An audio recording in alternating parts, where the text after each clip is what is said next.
In the heart of Eziala, where the streets buzz with life and the aroma of sizzling meat fills the air, there was one woman everyone knew, Mama Mercy. She was the owner of Mercy's Delight, a small food stand famous for its delicious jollof rice, spicy pepper soup, and mouth-watering fried plantain. But as much as people loved her food, they feared her attitude even more.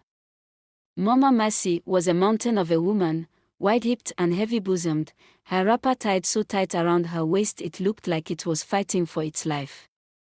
Her loud voice could be heard from 3 streets away, and her face was always set in a scowl, as if the world had personally offended her. Every customer who approached her stand had to be prepared for battle. "Madam, good afternoon. Please, give me rice and..." Before the man could finish, Mama Mercy snapped, "Which one be, please give me? You know Sabi talk well? If you no get money, come out from here." If you dared to complain about the price, she would glare at you like you had just insulted her ancestors. "Oya, go cook your own for house if it too cost," she would bark, sending many away in frustration. Despite her rudeness, people still came because her food was that good. Her jollof rice had just the right amount of smokiness, her pepper soup could make a grown man cry from both spice and taste, and her fried meat. Heavenly. But buying from her was an extreme sport. One day, a new customer, a young lady named Amoka, made the mistake of questioning Mama Mercy's attitude. "Mama Mercy, must you always shout at people? You should be nicer to your customers." Mama Mercy dropped her cooking spoon dramatically, her large hands resting on her hips. "See this one? If it pain you, open your own restaurant. Who go teach me how to sell my food?" She turned to the other customers, "Who no like my food, make you walk go." The crowd, used to her outburst, simply chuckled and continued ordering.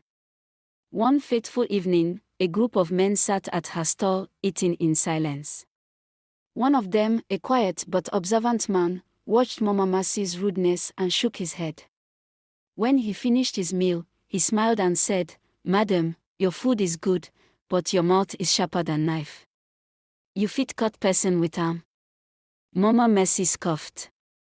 "No food you come chop or not lecture you won't give me." The man laughed.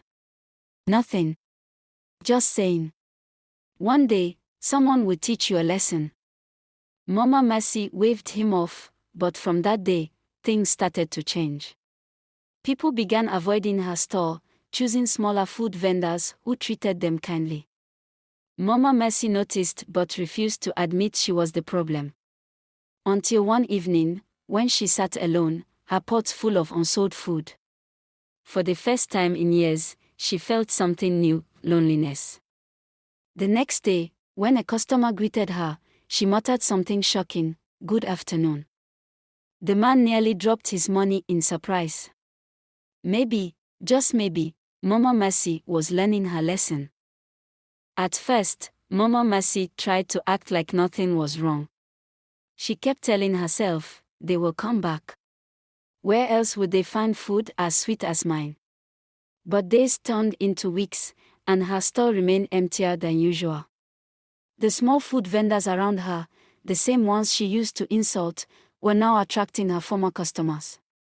One evening, as she sat alone staring at her untouched pot of jollof rice, her longtime friend, Mama Nkechi, came by. "Mama Mercy, I see say business done slow," Mama Nkechi said, folding her arms. Mama Mercy hissed. "Leave that matter. People just they do like say them no sabi good food again."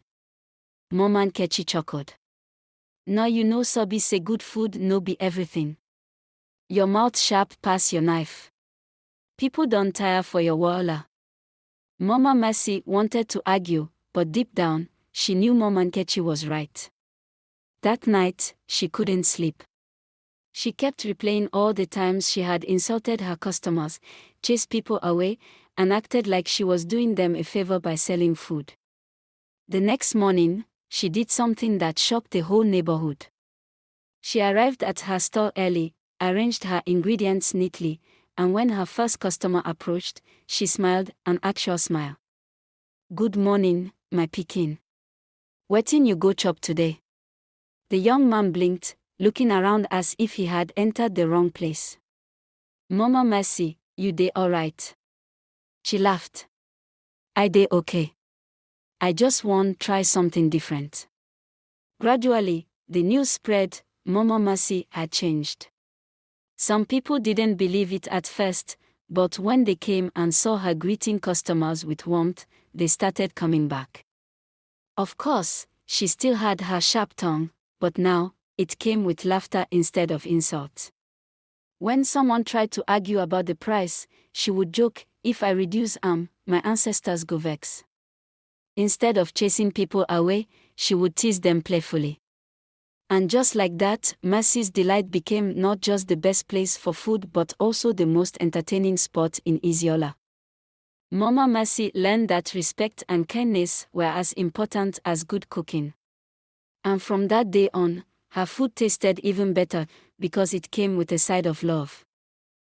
Please press subscribe button. It help us bring you more interesting stories. Your support keep us going. Please subscribe.